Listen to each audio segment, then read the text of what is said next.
Howdy y'all, welcome back. In today's look into the oldest and most important cities in history, we will be focusing on Buenos Aires, Argentina. Buenos Aires is neither part of the Buenos Aires province, nor is it the province's capital, but rather operates as an autonomous city, leading many to speculate throughout the years about the very nature of what goes on behind this city's immense and historic walls. In today's video, I've collected over 250 unique and never before seen photographs of Buenos Aires taken between the years 1850 and 1939. What we have in this collection is innumerable structures which show indication of mud flood, buildings buried beneath layers of risen ground, structures literally dug out from beneath the earth, and we even have renovation photographs from before the streets were evened up and paved, before the history was hidden. We see a few of the more massive structures quite literally having their entrances moved entirely. We also have photographs after the massive renovation process that occurred in Buenos Aires in the 1880s. Underground passageways, superstructures lining the coast, retaining and fortified walls of brick. Much like the Star Fort that made up Buenos Aires, all of these structures were seemingly lost to time, only to appear in the renovation photographs from the 1880s, seemingly being dug up from 10 to 20 feet of buried earth or more. Today in our video, we will see it all, plus much more, including possible proof of antiquitech towards the end of this video. The Star Fort, which has become an X that marks the spot of sorts in our research, was present in the earliest form of Buenos Aires. And as we look through these photographs, I've tried to keep the earliest or the oldest photographs at the beginning of this video. And as we progress through the video, we'll start in the 1850s, and by the end of the video, we'll be looking at photographs from the 1930s. They will all be rather exquisite examples of the architecture of Buenos Aires, Argentina, which, fittingly, all of these buildings seem to have influence the same designers, the same architects that we see throughout the rest of the quote-unquote old world. So to call this all colonial architecture, as the narrative does, we do see a steady influence of many different cultures here. Predominantly, especially in the earliest depictions we'll be looking at first, we can see a heavy Moorish influence, with buildings seemingly topped by domes and minarets, and other characteristics we're told are indicative of the Spanish and Moorish empire and influence. However, the strangest, indeed maybe the most intriguing portion of this overarching narrative is the increasingly unbelievably empty settings that we see being portrayed in these oldest cities, Buenos Aires being no different. We see cities with these perfectly measured city blocks, for example, many times with walls already in place surrounding the structure, looking like defensive walls. And we have homes, farms, sometimes government buildings that are built inside of these city blocks. But the more mysterious thing, it appears that these buildings were occupying these streets before there were even streets. The streets are all covered in mud. There's no pavement, there's no cobblestone, there's nothing that's indicative of it being a street or a residential area or an area where people were living at the time. It seems it was still in development, and yet we see buildings that are already completed with defensive walls. And we see the same thing here in Buenos Aires.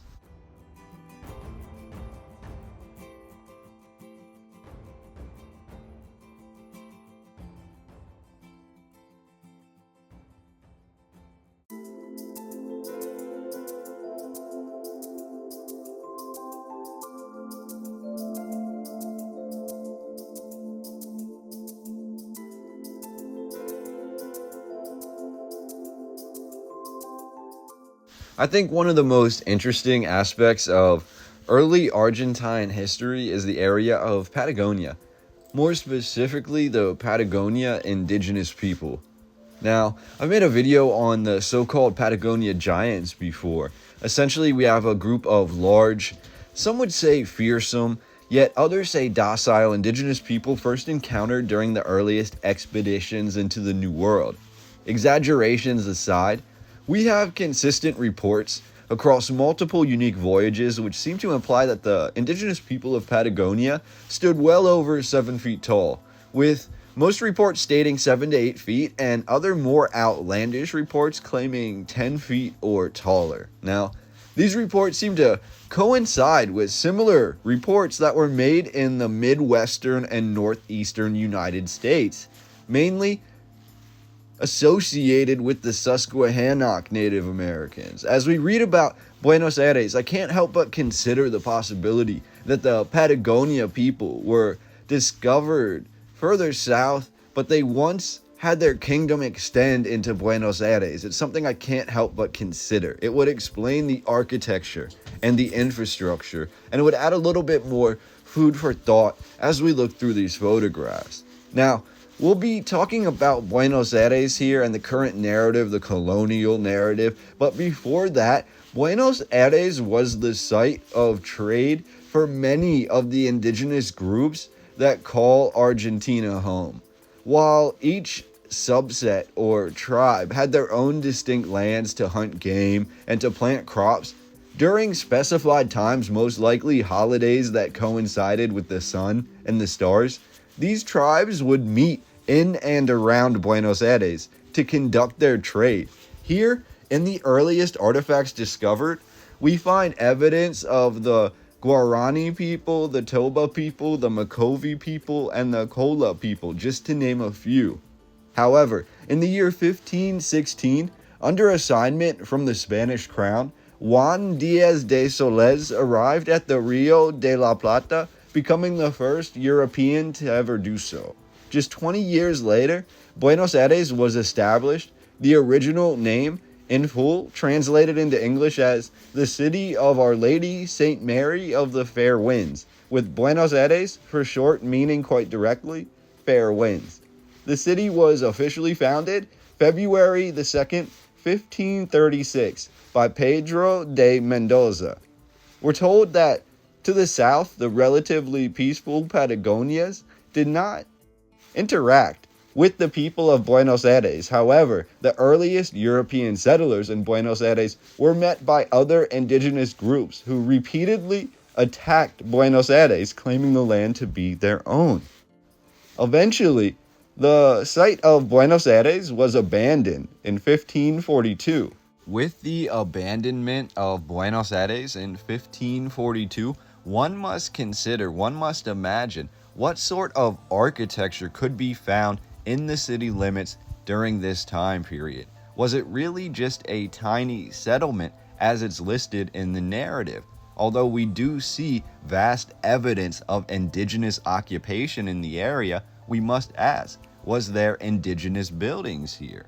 It took another 38 years, according to this narrative, or until June the 11th of 1580, for the permanent and continuously occupied settlement that became the city of Buenos Aires to be established for the second time, this time by Juan de Garay.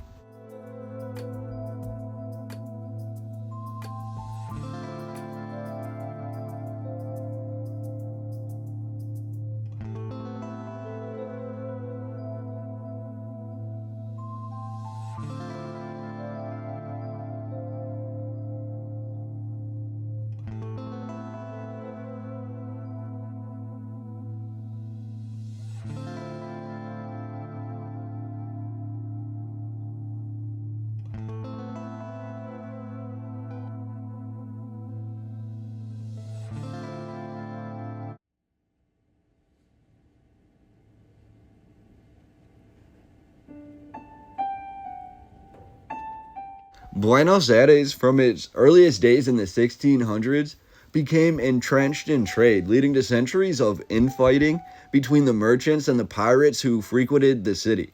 We're told the pirate issue became so grim that the Spanish crown ordered that all trade ships entering Central and South American coasts be accompanied by Spanish military ships until they arrived at certain designated locations. This meant, for example, that most of the goods meant for Buenos Aires and the survival of its people had to first go through the port at Lima, Peru, before slowly and painstakingly being brought to Buenos Aires. In return, this sparked the pirates, who attempted to quell these issues. Charles III eventually realized he couldn't resist the people of Buenos Aires and their freedoms, and he declared Buenos Aires an open port.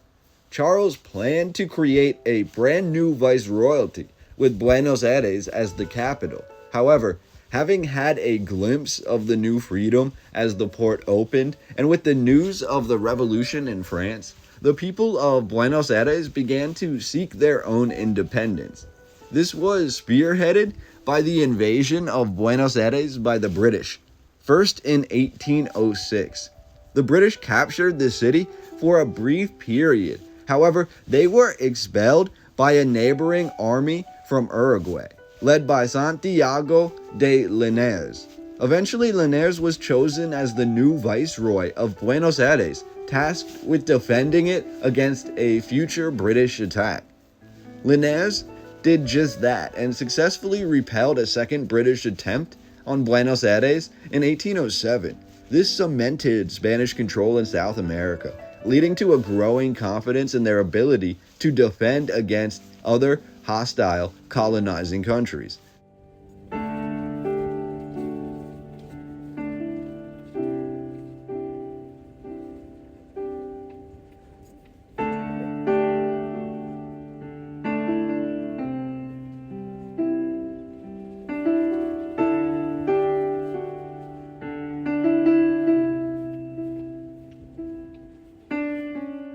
Linares and his regime led successfully until 1810, when his replacement, Baltasar Hidalgo de Cisneros, was removed from office by his own forces. This is now known as the May Revolution, one of the most important holidays in Argentina, considered to be the event which started the Argentine War for Independence. We're told Argentina and Buenos Aires in particular, just as in indigenous times, was a melting pot of trade, a cornucopia of different European royalists. Not just Spanish, but we have distinct small neighborhoods, farms, factories, plantations from a wide variety of different backgrounds, all of which began to clash with the newly enlightened and free Argentines. By 1814, we have the establishment of the new leading role in Argentina, known as the Supreme Director. However, official and formal independence was quickly achieved, and by July the 9th of 1816, just 2 years later, we have the signing of the Congress of Tucumán.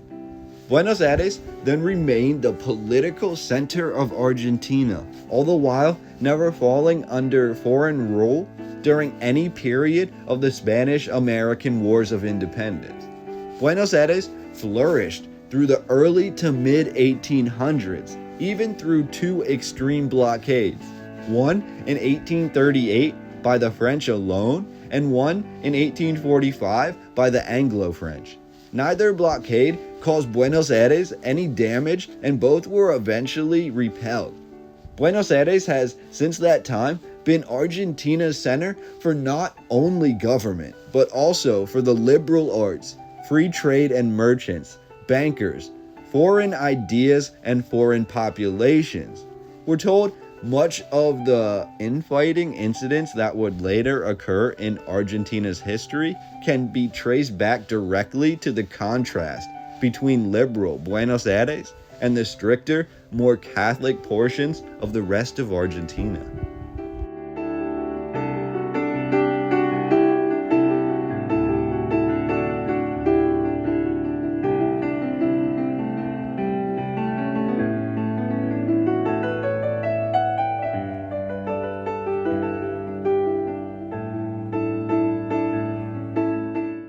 Throughout the mid to late 1800s, we see a continued fight for freedom amongst the residents of Buenos Aires. In particular, a fight for the liberal city to not have to rely so much on the rest of Argentina, and vice versa. It's perceived that the two sides, if you want to see them that way, two aspects of the larger Argentina, resented each other.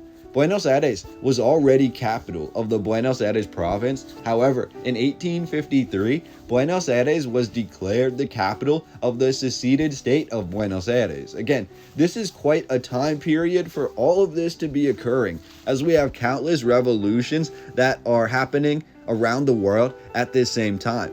Meanwhile, we also have the Industrial Revolution, which just so happened to be peeking its head into all of these new kingdoms and these new countries, like Buenos Aires, filling the history books with all of this infighting. We're told the infighting continues through the mid to late 1800s, even leading to battles within Argentina, culminating in the 1880 federalization of Buenos Aires, officially declaring the city as independent and the seat of the government, with the mayor of Buenos Aires being appointed directly by the president of Argentina.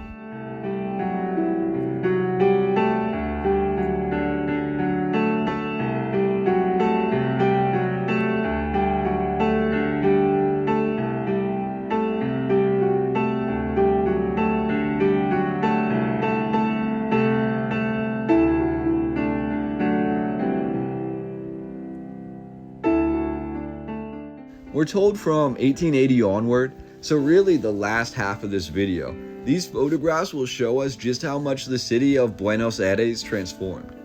Buenos Aires experienced substantial growth from roughly 1880 through 1939, which began almost as soon as Buenos Aires became an independent city.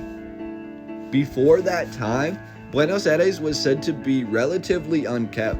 The city streets were often mud-covered, and the poor of the city often lived in the streets or huddled between the old fortified walls.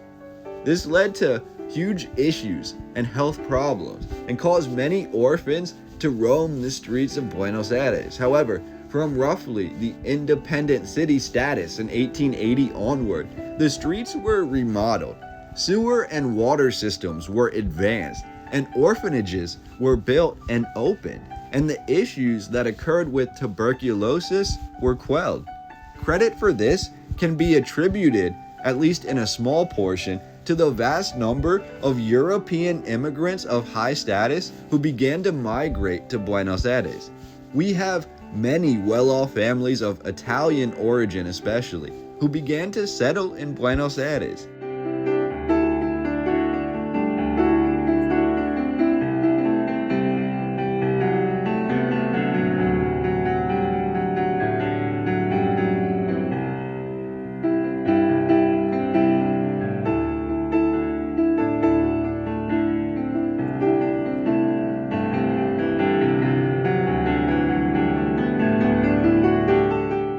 These families new to the area often adopted children from the orphanages, helped raise them into good jobs, many being involved in the Industrial Revolution, and these railroad jobs and the projects became quintessential to Buenos Aires and the growth of the city.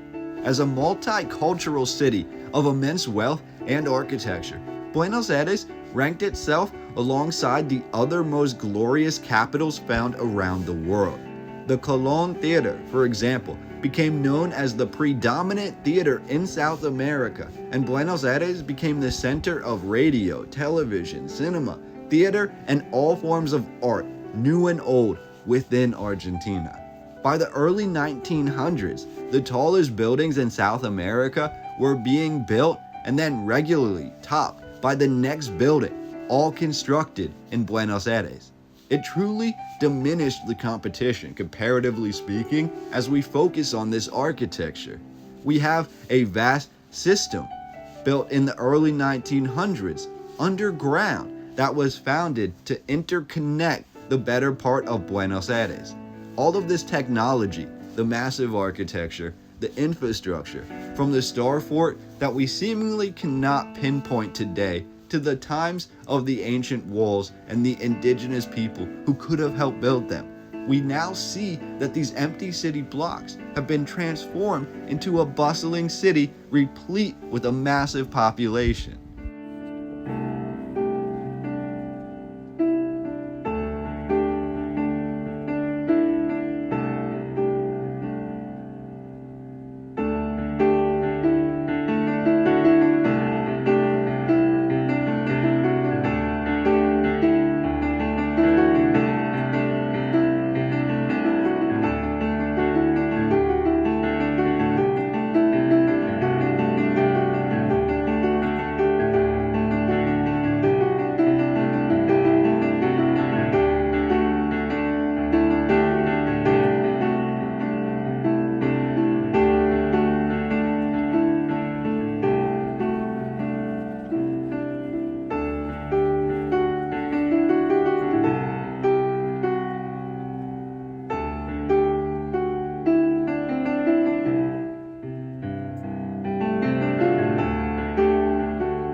To wrap up the video, I just wanted to thank all of you for being here. Thank you for watching to this part of the video. If you have stuck with me this long, please hit the thumbs up button. The last aspect of Buenos Aires that I wanted to talk about is something that's more of a theory, something that we've seen countless times in media, in current media, in things that have come out in the last 20, 30, 40 years.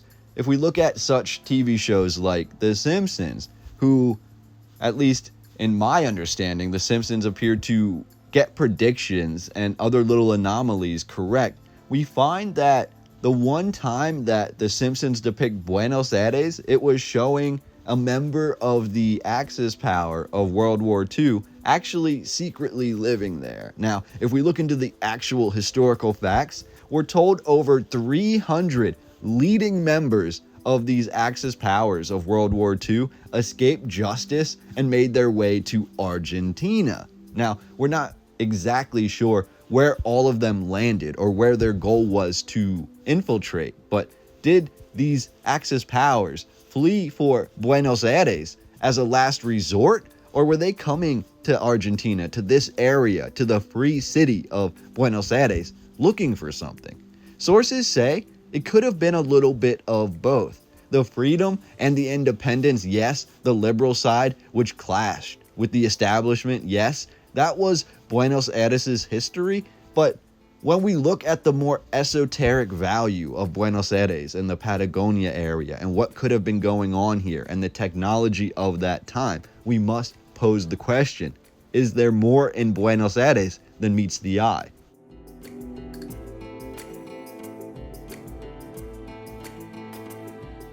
Please consider donating to the one channel that puts in thousands of hours of work, not only discerning the narrative and presenting it with you and presenting my own new ideas and my own new theories and sharing other people's theories with you, but I also go through and I find hundreds of photographs from museums, from private collections, from places where you would never see them unless you spent all of this time looking for them. So please consider helping my channel to grow, because every single dollar here will go right into the channel. It will go to helping me to get to the places that I've never been. And with your help, we can do so much in this world. So again, thank you so much for being here. Hit the like button. I'll see you on the next one.